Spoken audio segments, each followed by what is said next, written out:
The wagon wheels groaned beneath the weight of Willow Faulkner's meager possessions as she urged her tired mare forward, the sprawling Montana territory of 1875 stretching endlessly before her. Dust coated her throat and stung her eyes, but nothing compared to the burning sensation of the scars that mapped across the left side of her face and neck, permanent reminders of the fire that had claimed her family's home and everyone she loved just 3 months prior. Willow pulled her shawl tighter around her shoulders, arranging it carefully to shield her disfigurement from curious eyes.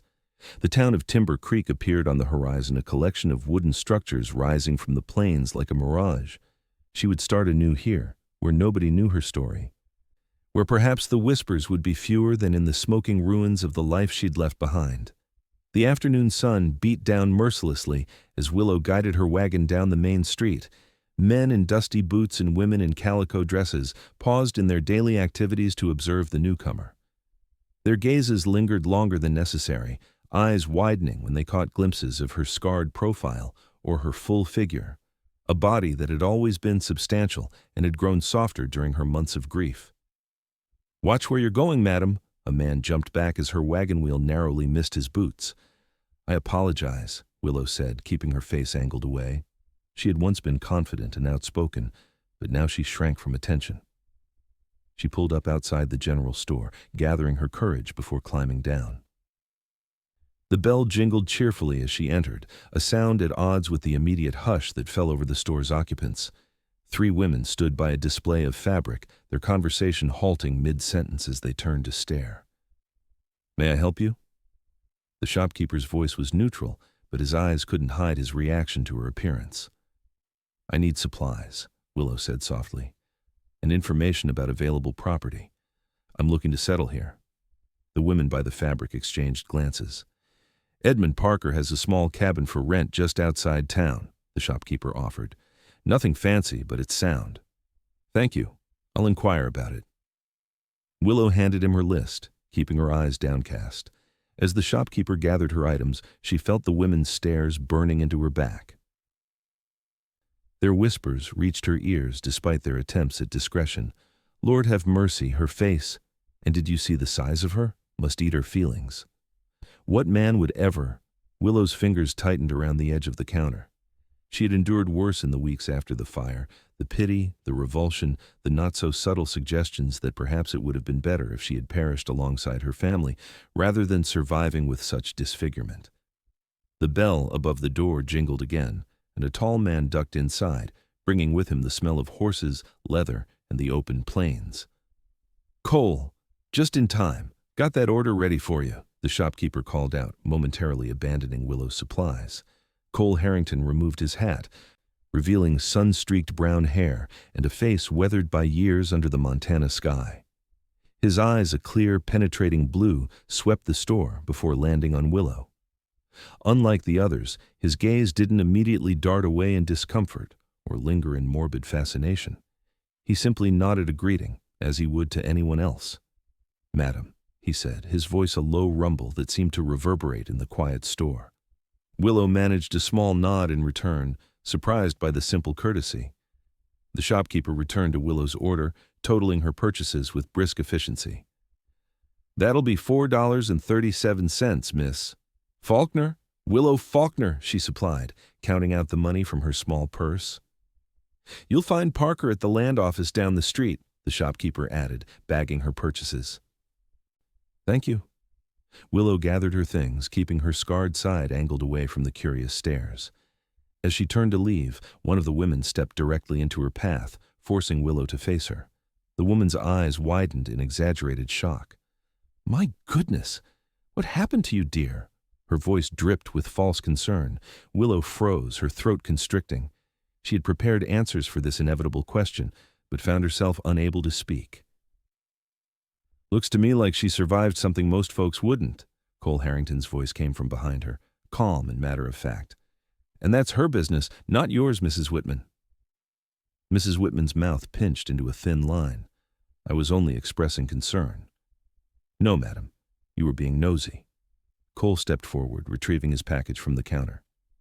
"Miss Faulkner, if you're heading to the land office, I'm going that way myself." Relief washed over Willow. Thank you, Mr. Harrington. Outside, the late afternoon sun cast long shadows across the dusty street. Willow loaded her purchases into her wagon, acutely aware of Cole Harrington's tall presence beside her. "You don't have to accompany me," she said quietly. "I'm accustomed to the stairs." "Nobody should have to get accustomed to rudeness," he replied, his gaze steady on the street ahead. "I've got the ranch southeast of town. If you're taking Parker's cabin, we'll be neighbors of sorts." "You don't mind having someone like me as a neighbor?" The words slipped out before she could stop them. Cole looked at her then, really looked at her, his blue eyes neither avoiding her scars nor fixating on them. "Someone who survived a fire, you mean? Or someone who doesn't back down from Mrs. Whitman's gossip brigade? Either way, I'd call that good company." A small, fragile thread of something not quite hope, but perhaps its distant cousin unfurled in Willow's chest.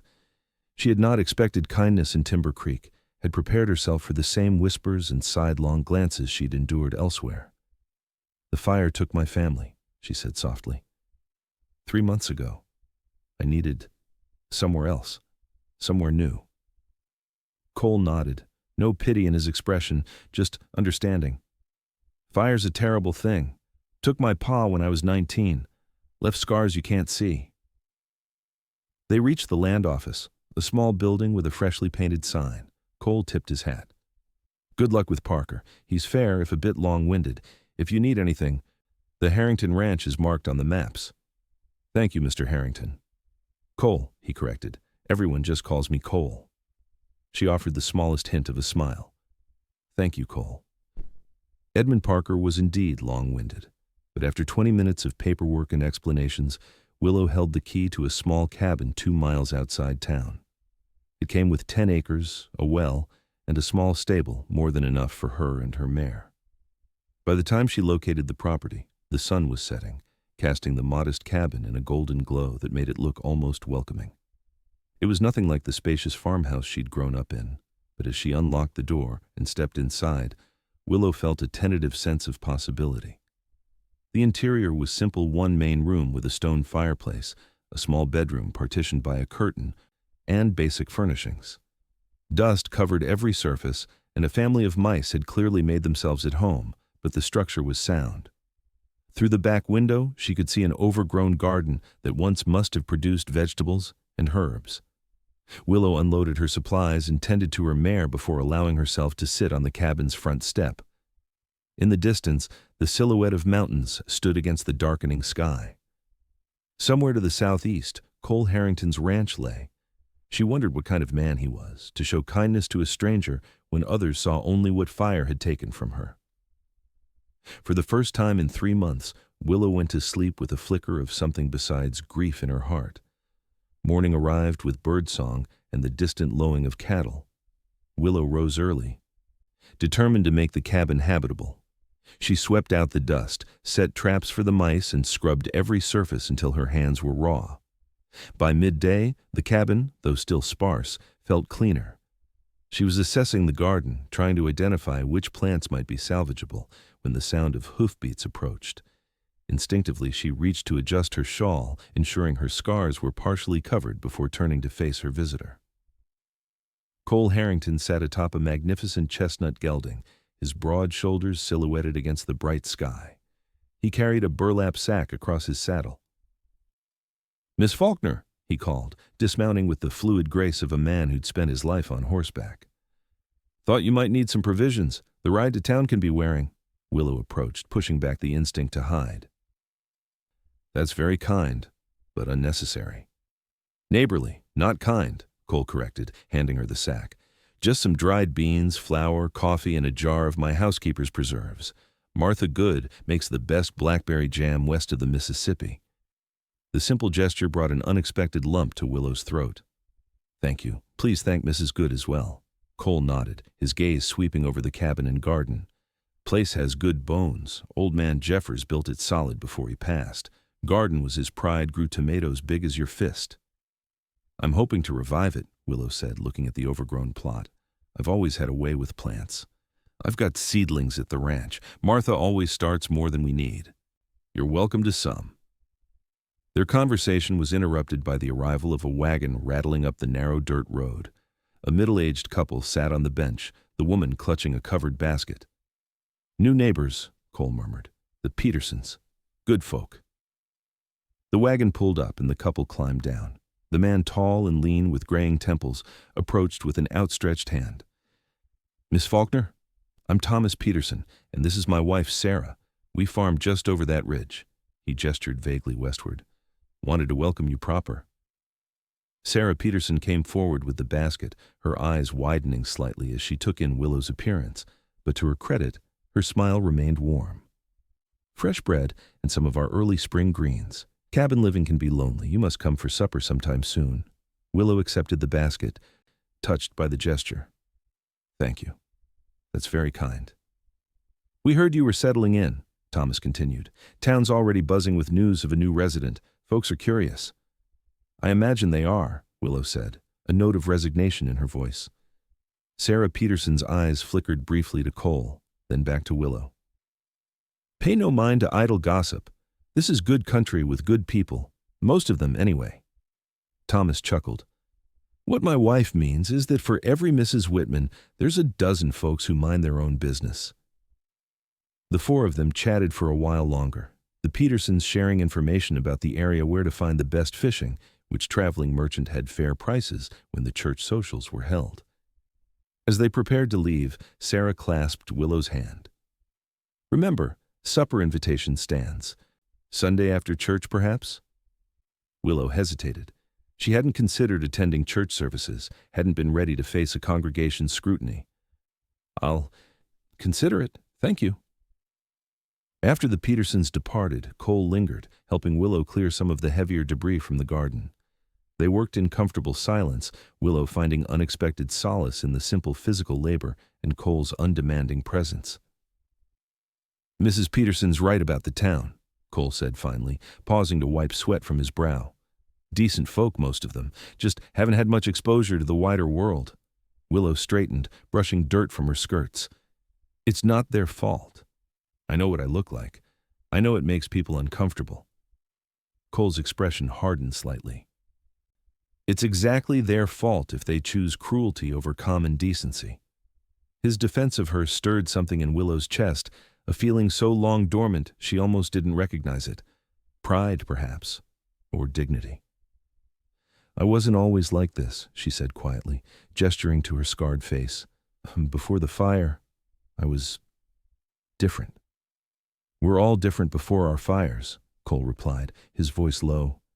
"It's what survives them that matters." Their eyes met, and for a moment, Willow saw something in his gaze, a recognition, an understanding born of similar pain. "I should return to the ranch," Cole said, breaking the moment, "but I meant what I said about the seedlings. Come by when you're ready."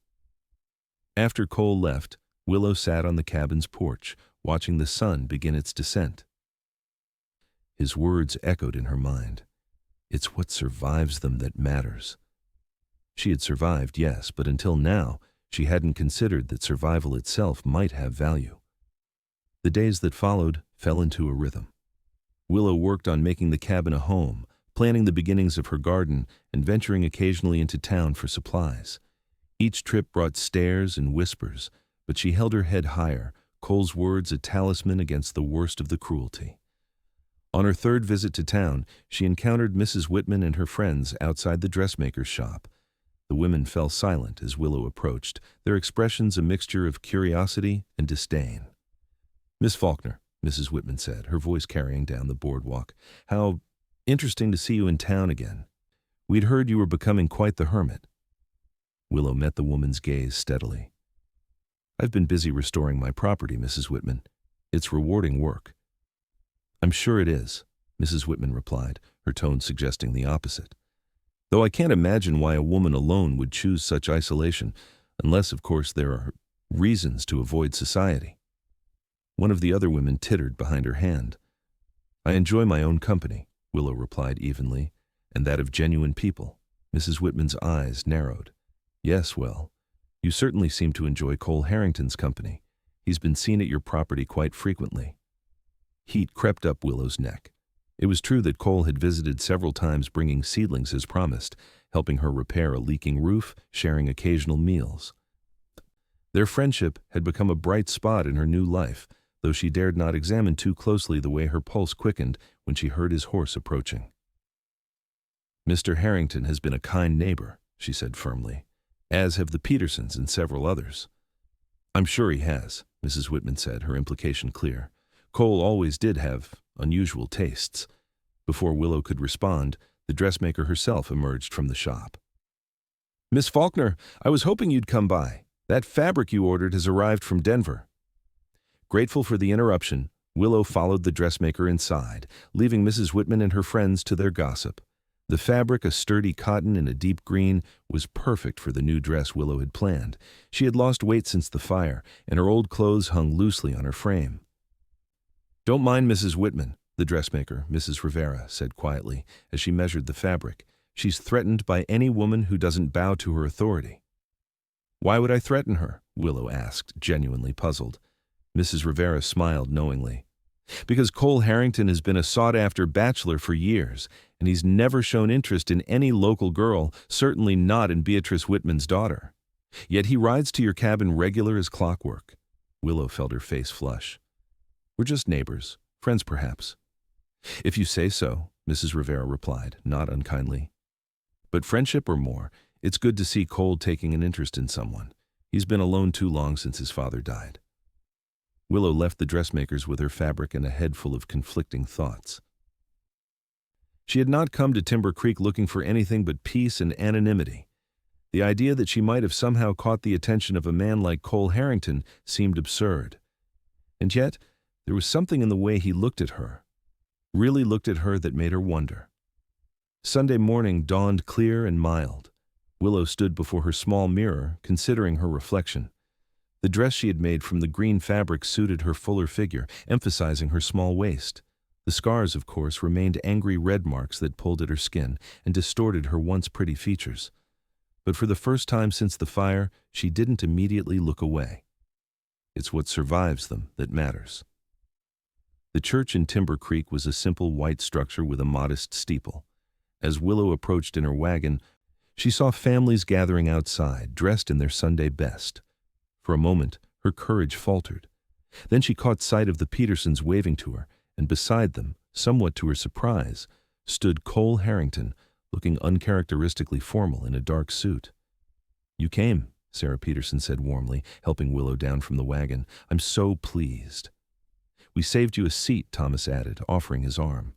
Cole said nothing, but his eyes conveyed approval, perhaps even admiration.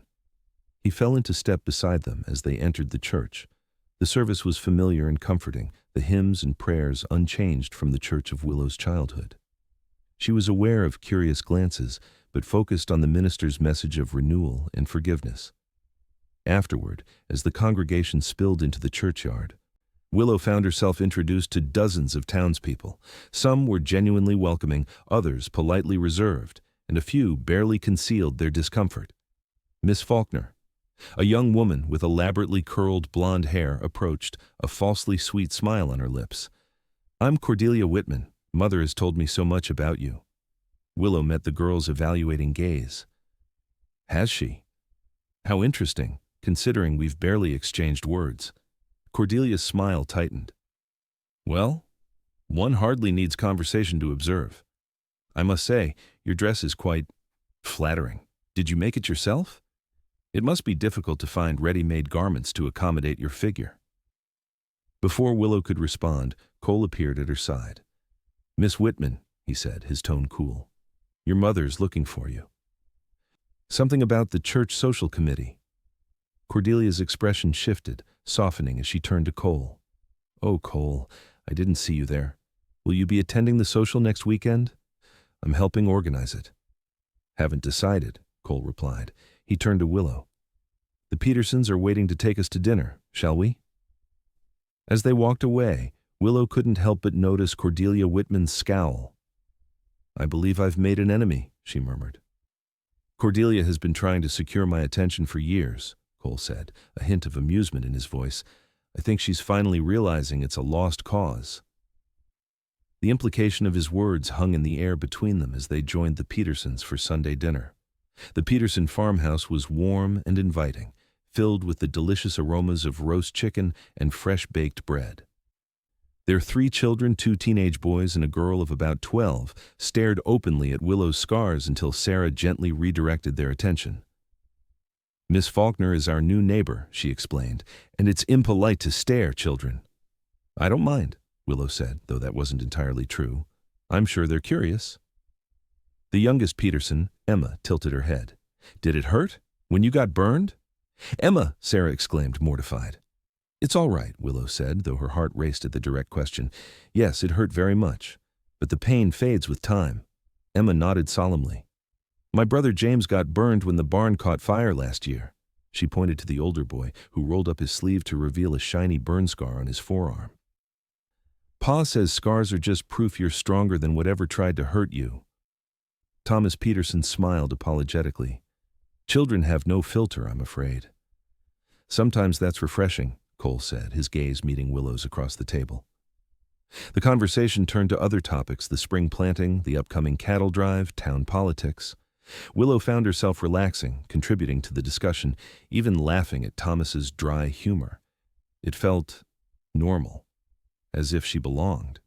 After dinner, Cole offered to drive Willow home in her wagon. The spring evening was mild, the setting sun painting the landscape in hues of gold and amber. "Thank you for today," Willow said as they followed the winding road toward her cabin, "for encouraging me to come to church, to dinner. It's been a long time since I felt part of something." Cole was quiet for a moment, his profile strong against the darkening sky. "You don't have to thank me for treating you like a person deserving of respect, Willow." It was the first time he had used her given name, and the sound of it in his deep voice sent a shiver through her that had nothing to do with the cooling evening air. "Most people can't see past," she gestured vaguely to her scarred face. "Most people are fools," Cole replied simply. "Beauty isn't about unmarked skin or fitting some narrow idea of how a woman should look. Real beauty is deeper. It's about strength and resilience and kindness in the face of cruelty." He paused, his hands steady on the reins. "Real beauty is what survived the fire." Willow's breath caught in her throat. For months, she had seen herself as diminished, lessened by the fire that had claimed her family and marked her body. But in Cole's words, she glimpsed a different truth, that perhaps she wasn't just a shadow of her former self, but something forged and tempered by the same flames that had scarred her. They reached her cabin as the first stars appeared in the sky. Cole helped her down from the wagon, his hands strong and sure at her waist. He lingered, standing perhaps closer than strictly necessary in the gathering dusk. "The social that Cordelia mentioned," he said, his voice low. "Would you consider attending? With me?" The request took Willow by surprise. A public event with music and dancing and the entire town. In attendance, it was far more exposure than she'd planned for herself. "I don't know," she said honestly. "People would talk." "People already talk," Cole pointed out. "They'll talk if you go, they'll talk if you don't. Might as well give them something worth gossiping about." A smile tugged at the corners of Willow's mouth. "Are you suggesting we scandalize the town on purpose, Mr. Harrington?" "I'm suggesting," he said, stepping closer, "that I'd like to dance with the most interesting woman in Timber Creek, if she's willing." His proximity made it difficult to think clearly. "I haven't danced since before." "I'm not much of a dancer myself," Cole admitted, "but I'd be honored to try with you." The sincerity in his voice made Willow's decision for her. "Then yes, I'll go to the social with you." Cole's smile was worth whatever gossip might follow. "Good night, Willow Faulkner." "Good night, Cole Harrington." She watched him drive away, her mind whirling with possibilities she hadn't allowed herself to consider until now. The week leading up to the social passed in a flurry of activity. Willow added lace trim to her green dress, tended her flourishing garden, and tried not to second-guess her decision to attend such a public event. Cole visited twice, once to help her build a chicken coop, and again simply to share coffee on her porch as the sun set. Their conversations flowed easily, ranging from practical matters of ranch and garden to deeper discussions of books they'd read and places they'd seen. Cole told her about growing up on the ranch, about losing his mother to influenza when he was 12, and his father to the fire 7 years later. "I was away when it happened," he said, staring into the distance. "Delivering cattle to the railroad. By the time I got back, the barn was gone, and Pa with it." He shook his head. "Took me years to stop blaming myself for not being there." "It wouldn't have changed anything," Willow said softly, recognizing the guilt that haunted him, the same guilt she carried for having been outside gathering herbs when the fire started in her family's home. "Except maybe there'd be 2 victims instead of 1. Cole nodded, his hand finding hers in the gathering darkness. "Took me a long time to see that. Still have moments when I forget." The simple touch of his calloused hand against hers felt more intimate than any embrace Willow had known before. They sat in companionable silence as night fell completely, the vast Montana sky ablaze with stars. Saturday evening arrived with clear skies and mild temperatures, perfect weather for the social. Willow spent extra time with her hair, arranging it to partially conceal the worst of her scarring. It was vanity, perhaps, but tonight she wanted to feel as beautiful as Cole somehow seemed to find her. He arrived promptly at 7, his chestnut gelding groomed to a shine and hitched to a polished buggy. Cole himself was a sight to behold in a crisp white shirt, dark vest, and his best Stetson. He stared at Willow for a long moment before speaking. "You look beautiful," he said simply. Willow smoothed her hands over the green fabric of her dress. "Thank you. You're quite handsome yourself." The drive to town was filled with a nervous energy, a sense of anticipation that made Willow's skin tingle. The town hall glowed with lantern light, and the sounds of fiddle music spilled into the street. Couples and families streamed toward the building, dressed in their finest. Cole helped Willow down from the buggy, offering his arm with formal courtesy. "Ready?" She took a deep breath and nodded. "As I'll ever be." The moment they entered, Willow felt the wave of attention sweep over them. Conversations paused, heads turned, eyes widened. Cole's arm tightened slightly around hers, a silent reassurance. "Cole Harrington!" a booming voice called out. "About time you showed up at one of these things." A burly man approached, slapping Cole on the back before turning curious eyes to Willow. "And who's this lovely lady?" "Sheriff Davis, this is Miss Willow Faulkner," Cole said. "Willow, Sheriff Jackson Davis, the law in these parts." The sheriff tipped his hat. "Pleasure. Miss Faulkner, welcome to Timber Creek." His easy acceptance set the tone for many of the introductions that followed. While some townsfolk reacted with poorly concealed shock or discomfort at Willow's appearance, many were genuinely welcoming. Across the room, Mrs. Whitman and her daughter watched with barely disguised disapproval. Cordelia's face was a study in jealousy as Cole led Willow to the refreshment table. "Punch?" he offered, ladling the sweet drink into a cup for her. "Thank you." Willow sipped the punch, surveying the room. The hall was decorated with spring flowers and colorful bunting. Couples twirled to the lively music, while others chatted in small groups around the perimeter. "Cole Harrington with a woman?" A gray-haired lady approached, eyeing Willow with frank curiosity. "Never thought I'd see the day." "Mrs. Good," Cole said, a smile warming his features. "May I present Miss Willow Faulkner? Willow, this is Martha Good, my housekeeper and the closest thing to family I have left." "The blackberry jam," Willow said, smiling. "It was delicious. Thank you." Martha Good studied Willow with sharp eyes that missed nothing, not the scars, not the carefully arranged hair, and certainly not the way Cole stood protectively close. Whatever assessment she made seemed to satisfy her. "About time Cole found someone worth bringing to a social," she declared. "He's been brooding alone on that ranch far too long." "Martha," Cole protested, a flush creeping up his neck. The older woman waved off his embarrassment. "Just speaking truth. Now, are you going to dance with this lovely lady, or did you bring her just to stand against the wall?" The music shifted to a slower waltz, and Cole turned to Willow with a question in his eyes. "Would you honor me with this dance?" Willow hesitated. Dancing meant being the center of attention, exposed to every curious eye in the room, but the encouragement in Martha's gaze and the genuine hope in Cole's made her nod. "I'd be delighted." As Cole led her onto the dance floor, she was acutely aware of the whispers that followed them. He placed one hand at her waist, took her hand with the other, and began to guide her in a simple waltz. "Ignore them," he murmured, his breath warm against her ear. "It's just you and me." Somehow, in the circle of his arms, it became easier to believe that.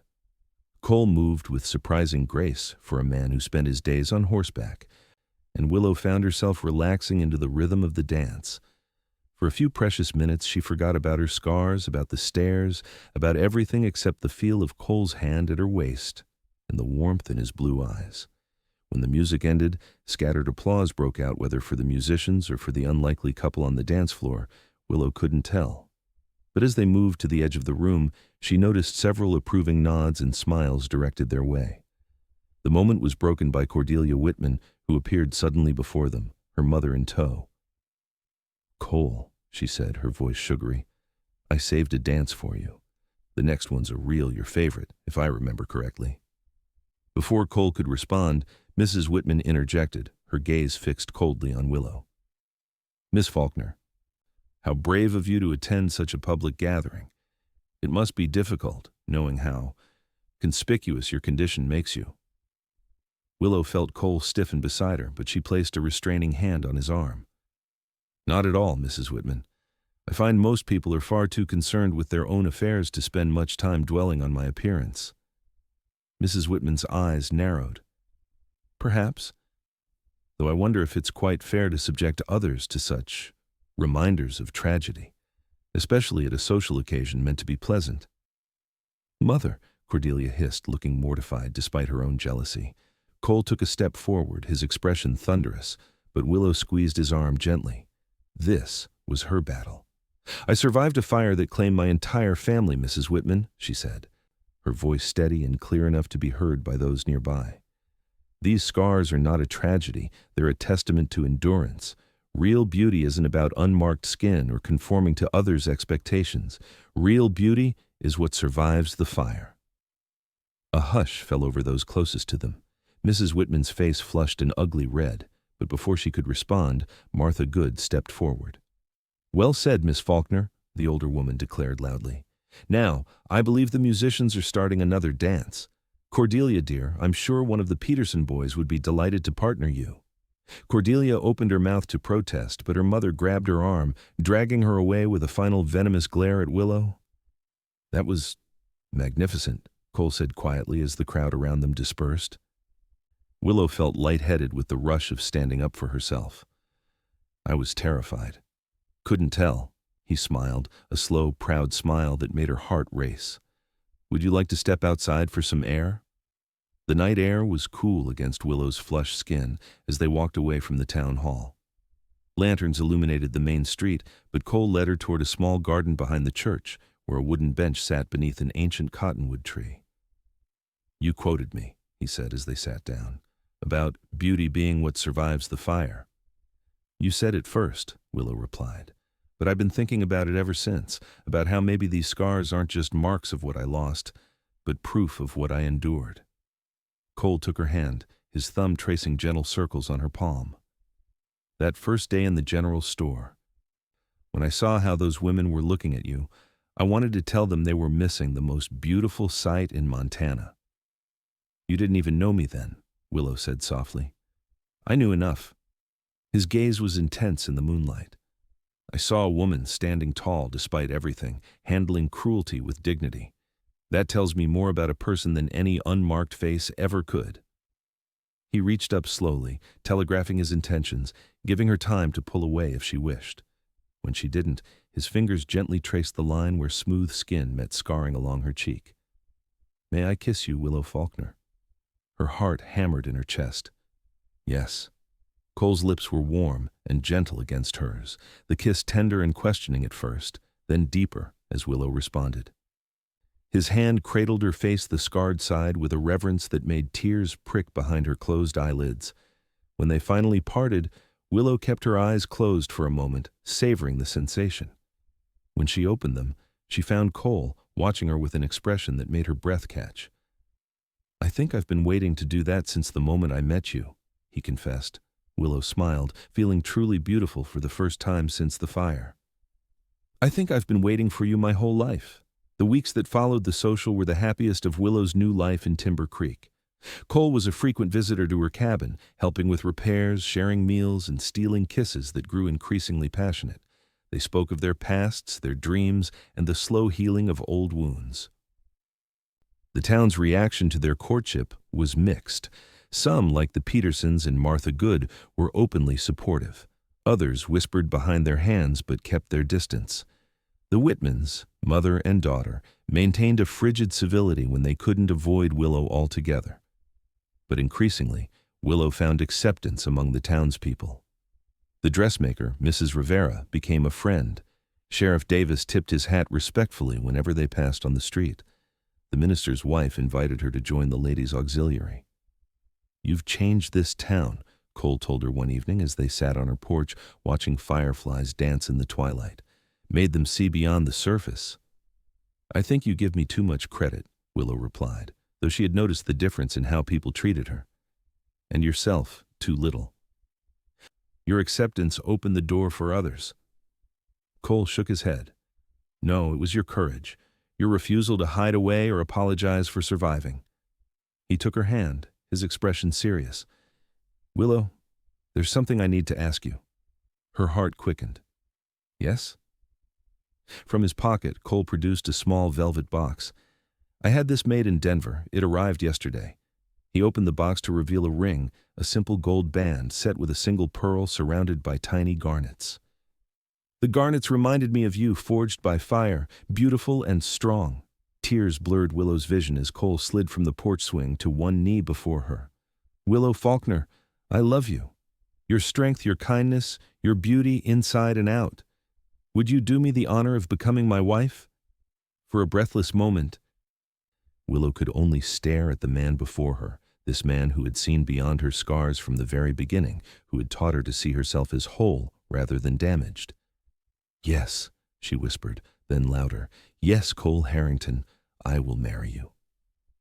His smile was radiant as he slipped the ring onto her finger and rose to kiss her, a kiss that promised a lifetime of being seen and valued for exactly who she was.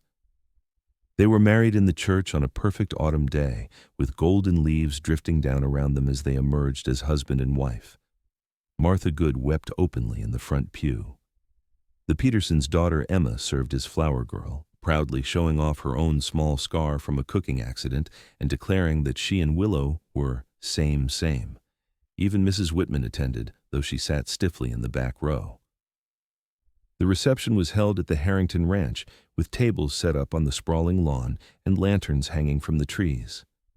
As the sun set, casting the mountains in purple shadow, Cole led Willow onto a makeshift dance floor for their first dance as husband and wife. "Happy?" he murmured against her hair as they swayed to the music. "More than I ever thought possible," she replied truthfully. The woman who had arrived in Timber Creek months ago, hiding behind her shawl, could never have imagined this moment surrounded by friends, wrapped in the arms of a man who loved her completely, scars and all. Later, as guests began to depart, Willow found herself approached by Mrs. Whitman. The older woman stood awkwardly, clutching a reticule. "Congratulations, Mrs. Harrington," she said stiffly. "You've made a fine match." Willow inclined her head. "Thank you, Mrs. Whitman." The woman hesitated, then continued in a lower voice. I was wrong about you. About many things. My Cordelia is engaged to a banker from Denver, and I find myself reconsidering some of my judgments." It wasn't quite an apology, but Willow recognized the effort it cost the proud woman. "I wish Cordelia every happiness," she said sincerely. Mrs. Whitman nodded once, then turned to go, but paused. "Your dress is lovely, by the way. The design suits you perfectly." With that small olive branch extended, she departed, leaving Willow with a sense of completion, of a circle closing. Cole found her a moment later, slipping his arms around her waist from behind. "Everything all right? I saw you speaking with Mrs. Whitman." Willow leaned back against his chest. "Everything is perfect. I think Mrs. Whitman may finally be seeing beyond appearances." "About time," Cole murmured, pressing a kiss to her temple. "Ready to say goodbye to our guests? I'm eager to have my bride to myself." Their first night as husband and wife was a revelation of tenderness and passion. Cole's reverence for every inch of her body, scarred and unmarked alike, brought tears to Willow's eyes. In his arms, she felt not just accepted, but cherished, desired, whole. "I love you, Willow Harrington," he whispered in the darkness. "I love you, Cole Harrington," she replied, the new name feeling right on her lips. "Thank you for seeing me, the real me." "Always," he promised, "from the first moment and for all the moments to come." 5 years later, the summer sun beat down on the Harrington Ranch, now expanded with new barns, additional pastures, and the thriving orchard Willow had planted in their second year of marriage. From the wide front porch, Willow watched as Cole lifted their 3-year-old daughter Rose onto the back of a gentle pony. Their son Thomas, not quite 2, clung to her skirts, watching his sister with wide blue eyes, Cole's eyes. "Mama, look!" Rose called, her face alight with excitement. "I'm riding like Papa." "I see you, sweetheart," Willow called back, her heart full to bursting with love for her family. "You're doing wonderfully." Cole's proud smile as he led the pony in a small circle was everything Willow had ever wanted, but never believed she could have. Their life together wasn't without challenges, ranching never was, but it was rich with love and purpose. The sound of an approaching wagon drew Willow's attention. Sarah Peterson waved from the driver's seat, her youngest son beside her. "Just dropping off those preserves I promised," Sarah called as she pulled up to the porch. "And Emma insisted I bring this." She handed down a small package wrapped in brown paper. Something she made in school. Inside was a beautifully stitched sampler with the words, "Real beauty is what survived fire," surrounded by embroidered flowers. "She said you'd understand," Sarah explained. "Something about it being important to remember." Willow traced the careful stitches, deeply touched. "I understand perfectly.